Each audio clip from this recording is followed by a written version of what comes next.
La CEDEAO était, les dirigeants, j'allais dire, de la CEDEAO étaient en réunion hier. Plusieurs annonces ont été faites. Le constat sans se barrer sur la Guinée, on révèle que aucun progrès significatif n'est enregistré concernant la conduite de la transition dans notre pays. En soi, ça n'étonne personne. C'est pratiquement la chanson que nous avons eue depuis que, notamment, l'année a commencé.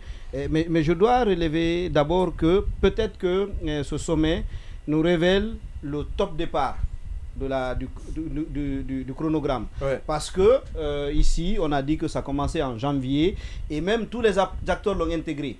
Et ce qui fait qu'on a une projection sur décembre 2024. Ouais. Si à la CEDEAO on nous dit que les élections devraient avoir lieu plus tôt en septembre, ça veut dire que c'est plutôt le chronogramme a commencé à courir plus tôt que janvier.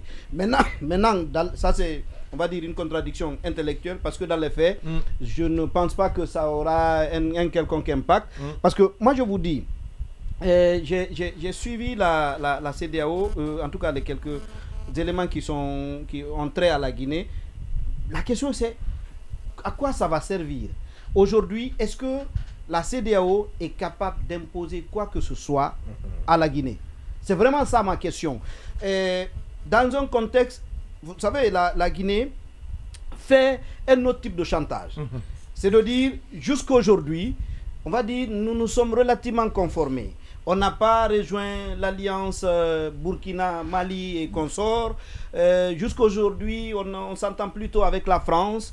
Donc, pour le moment, la Guinée n'a pas franchi le pas qu'on pourrait considérer comme celui de trop, et notamment de la part de la communauté internationale. Et ça, autrement, bon élève en termes de comportement. En tout cas, on va dire passable. C'est-à-dire, si les autres sont pires, la Guinée est perçue comme étant passable. Et la communauté internationale, y compris la CEDEAO, doit se poser la question: est-ce que en y allant de manière radicale, en voulant imposer un certain nombre de choses à la Guinée, est-ce qu'on ne risque pas de pousser la Guinée dans le camp de ceux qui sont radicaux, qu'on a du mal à récupérer? Et je pense que la Guinée surfe sur cette peur de la communauté internationale. Elle fait du chantage. Et je vous dis, aujourd'hui, à la place de la CEDEAO, je me poserai 1000 fois la question: quelle attitude adopter vis-à-vis de la Guinée? Vous avez vu le ton ferme qui a été utilisé contre le Niger. 6 mois après, 5 mois après, on ne peut rien en tirer. Et puis, logique également, on enlève maintenant le nom du président, le ministre des Affaires étrangères et le Premier ministre sur la liste noire des personnes qui ne doivent pas voyager, mais bon sang de Dieu. De qui se moque la CEDEAO? C'est une concession unilatérale. C'est que les gens veulent faire montre peut-être, je ne sais pas, de bonne foi. La CEDEAO ne sait pas que tous ces membres du gouvernement des pays, de tous ces pays-là voyagent. Mais peut-être aussi dans la sous-région. C'est-à-dire, à la limite, je ne sais pas si... Ils voyagent dans la sous-région, oui. Non, dans les pays... Oui, bien sûr. Ah, mais bien sûr. Oui, mais bien sûr. Les ministres étaient il n'y a pas longtemps en Côte d'Ivoire. Oui, non. Non, pas ministre des Affaires étrangères. Je dis les ministres... Non, la sanction, ils voyagent. L'ensemble ils vont au Sénégal, ils vont en Côte d'Ivoire. C'est sur l'ensemble des ministres. Ghana, oui. Maintenant, là-dessus, ils viennent de retirer sur la liste 3 personnalités guinéennes. C'est le président de la République, c'est le Premier ministre et le ministre des Affaires étrangères. Il n'y a pas longtemps, le ministre de l'Énergie était au Sénégal pour le forum, le truc de... Le barrage concernant le fleuve Sénégal. Il n'y a pas très longtemps, exactement. Il n'y a pas très longtemps, le ministre des Finances et d'autres étaient du côté de la Côte d'Ivoire. Tout le monde, ils voyagent tous. Peut-être dans ce cas, on est en train d'aller vers, je vais dire, la levée. Et la ministre actuelle de l'environnement est du côté de Dubaï. Pour la COP? Elle était à Dakar le mois passé aussi. Exactement. Encore une fois, c'est d'ailleurs à l'interne. Aujourd'hui, le président de la transition estime que ces ministres voyagent beaucoup. Ousmane Gawal Diallo, il est devenu à la limite ce que vous dites là ne peut que renforcer, accréditer davantage la thèse de l'impuissance de la CEDEAO. Dans ce contexte-là, encore une fois, moi, ce qui a été dit, je n'ai même plus aucun espoir. Quand on dit est-ce que la durée de la transition va être respectée, ça dépendra uniquement des forces internes. Des forces internes. Oui, Lamine Monument. Oui, et quand moi j'ai lu, on dit que la délégation qui devait se rendre dans les 3 pays, on dit que la délégation ne s'est pas rendue dans les 3 pays et la CEDEAO a trouvé une excuse en disant qu'entre-temps, il y a eu la situation au Niger. Comme pour dire qu'on est embarrassé. C'est-à-dire qu'au début, c'était 3, c'était difficile de gérer les 3 pays. C'est ajouté un autre pays qui est le Niger et qui est venu avec tout son problème. Et la Sierra Leone et la Guinée-Bissau. Voilà, Sierra Leone, Guinée-Bissau avec des menaces. Mais c'est très compliqué. Et puis il y a le Sénégal, Gabon, il ne faut pas l'oublier. C'est que là-bas, ce n'est pas une transition, mais les élections, c'est dans les conditions absolument difficiles, très différentes, très délétères, où ils ont demandé du bout des lèvres donc l'inclusivité. Alors, et celui qu'on a désigné comme étant le médiateur, Talon, c'est un autocrate, Patrice Talon. Mais lui, il est pire qu'un dictateur au Bénin. Quand il est arrivé, il a dit qu'il fera un mandat. Et quand il a senti le pouvoir, comme ceux dont on veut pousser aujourd'hui à la sortie, parce que quand ils sont venus, les pouvoirs de transition au début disent bon, nous venons pour balayer après partir. Et puis le discours change au fil de la gouvernance. Voilà. Oui. Donc lui aussi, excusez-moi, c'était aussi la même chose. Il dit qu'il va faire un mandat et partir. Maintenant, on est même en train de le soupçonner un 3e mandat, de faire un 3e mandat. De toutes les façons, son opposition, il l'a complètement cassé. Décimé. Voilà, décimé. Voilà. Donc c'est lui qu'on a choisi pour aller passer le discours, de la démocratie, pour aller passer le discours de la liberté, de la préservation des acquis démocratiques, des bonnes pratiques, pendant que lui, il est en train de perpétuer la mauvaise pratique sur lui.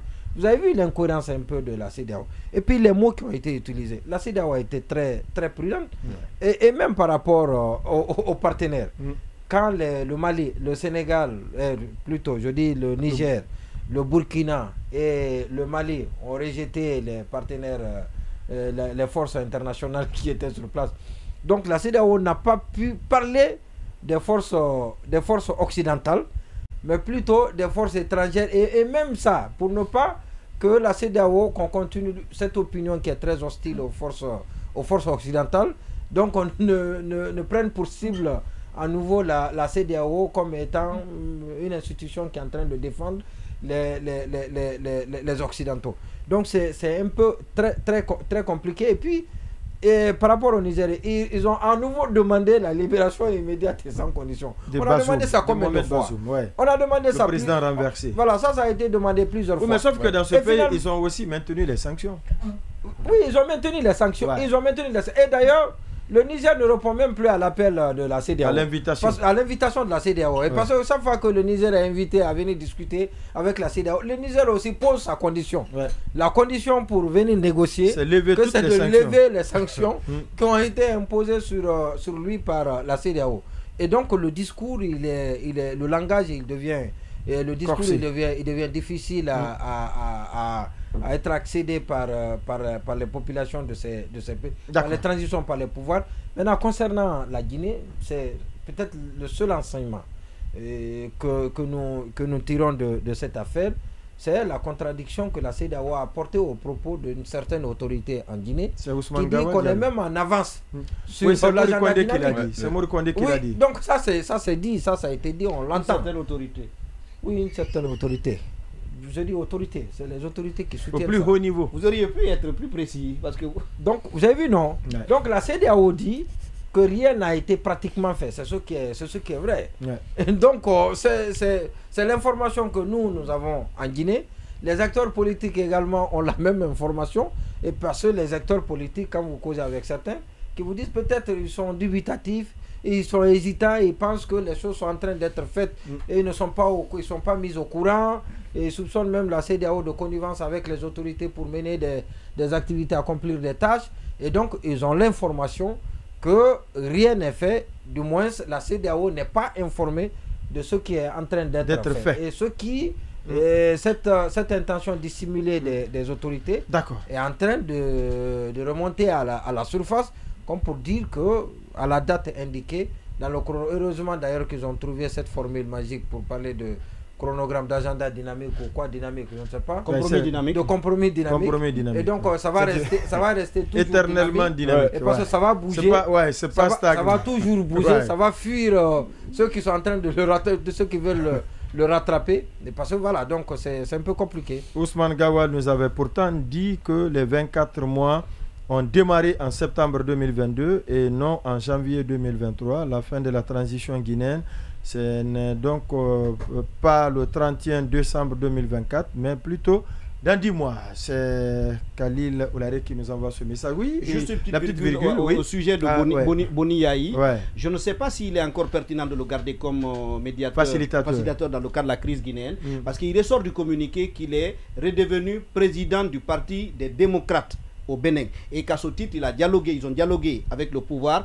Est-ce qu'un acteur politique dans son pays, opposant, considéré comme opposant, peut continuer à être qui a besoin d'appui, exactement, peut continuer à être facilitateur dans un autre pays? C'était son statut d'ancien président qui avait été pris en compte. Désormais, ce n'est pas que celui-ci qu'il fait prévaloir, c'est aussi son statut d'opposant. Je ne sais plus si ça peut marcher. Ouais, très rapidement, Marwan. Oui, je pense que faire le procès de la CEDEAO serait une erreur d'appréciation, et jeter la pierre sur ses dirigeants, c'est encore une mauvaise stratégie.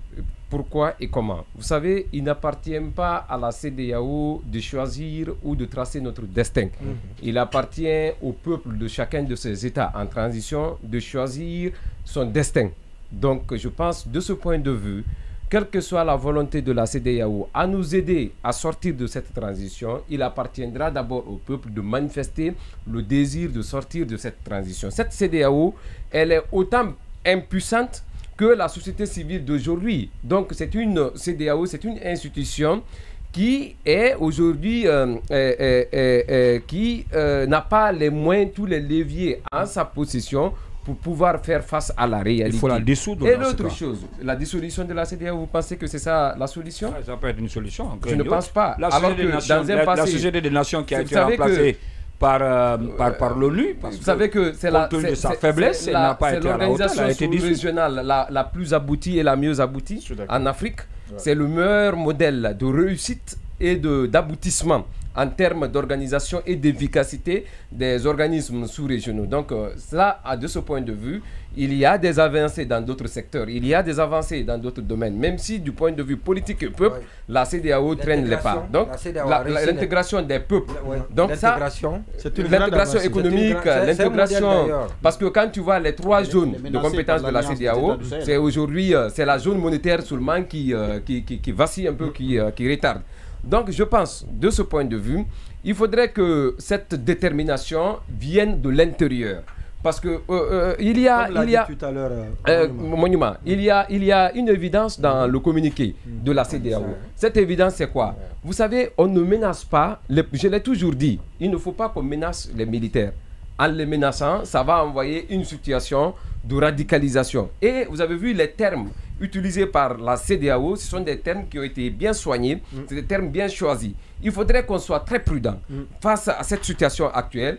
Aujourd'hui, au lieu que la CEDEAO ne soit une patate chaude entre les transitions, ce sont les transitions qui sont devenues aujourd'hui une véritable patate chaude entre les institutions et les États, surtout avec les républiques. Vous savez, les militaires n'ont que l'arme comme moyen de défense. Et aujourd'hui, la situation est telle que le moindre désaccord pourrait amener à un glissement, mais surtout à une radicalisation et à un enlisement de la situation. Ce qu'il faut éviter, parce qu'il ne faut pas tomber dans le piège des militaires, parce qu'on le rappelait tout à l'heure, la volonté, tout ce qu'on est en train de créer dans ces États, parce que de l'autre côté, on brandit l'aspect sécuritaire pour ne pas restituer le pouvoir aux civils, et pour cette fois-ci chez nous, on est en train de brandir la menace de, comment on appelle, la sécurité nationale, pour certainement reporter le retour à l'ordre constitutionnel. Donc, il faudrait qu'on soit très prudent, rassurons ces militaires, aidons-les à sortir par la bonne porte, mais toute menace aujourd'hui est de nature à amener ces militaires à se cramponner et à faire usage de la force, ce qui, du coup, ne va pas faciliter le retour à l'ordre constitutionnel. Khalil Oulare m'envoie le message de confirmation du retrait de ces 3 chaînes également dans le bouquet Star Times. Oui, allez-y. D'accord. Alors, je veux dire que c'est quand même difficile cette situation. Il faut voir, il faut voir la situation quand on dit par exemple que il faut jouer, il faut utiliser la carotte avec les militaires. Mais qu'est-ce que la CEDEAO n'a pas fait? Quand on prend le cas du Niger par exemple, qu'est-ce que la CEDEAO n'a pas fait? Elle n'a pas su intervenir. Non, le problème, c'est... Non, l'intervention militaire, oui. Ça, c'est la méthode radicale.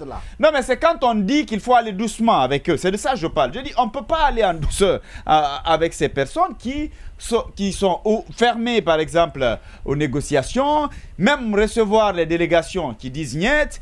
C'est quand même très compliqué parce que moi, ce que je reproche à la CEDEAO, justement, c'est qu'il ne fallait pas... évoquer l'intervention militaire si elle n'était pas sûre et certaine qu'elle pouvait aller, elle pouvait faire recours à cette éventualité. Maintenant qu'elle a mis ça en avant, elle a donné l'espoir. Justement, ces populations, par exemple, qui comptaient, justement, ces populations comptaient sur cette intervention pour mettre fin au coup d'État dans la sous-région. Mais malheureusement, justement, et même à l'époque, les autres pays, la Guinée, le Mali par exemple, on allait doucement, on a essayé de remettre certaines choses en place parce qu'on se disait, si on intervient au Niger, c'est pas exclu qu'au cas où nous, on ne respecterait pas par exemple les trucs, ça pouvait aller. La CEDEAO était en bonne position. Le fait de ne pas le faire, eh bien aujourd'hui, c'est ce qu'elle est en train de subir. Et il faut revenir à de meilleurs sentiments. On a affaire avec des militaires qui sont en train de penser qu'il faut ériger ça en système. Il faut même une union, une alliance avec ces pays-là. On s'oppose à X, à Y. On va même jusqu'à penser à avoir une monnaie commune. Ça veut dire que la CEDEAO doit changer de stratégie. Il faut aller vers cette intervention militaire-là. À mon avis, c'est l'unique option. Sinon, s'occuper de l'économie et laisser l'aspect politique et laisser les dirigeants faire de leur pays ce qu'ils veulent. Parce qu'à là, c'est à cette économiquement, on dit elle est puissante. L'intégration africaine, elle est puissante. C'est un des modèles. D'accord, mais sur le plan politique, et le problème fondamental, c'est à ce niveau, la politique avec les coups d'État.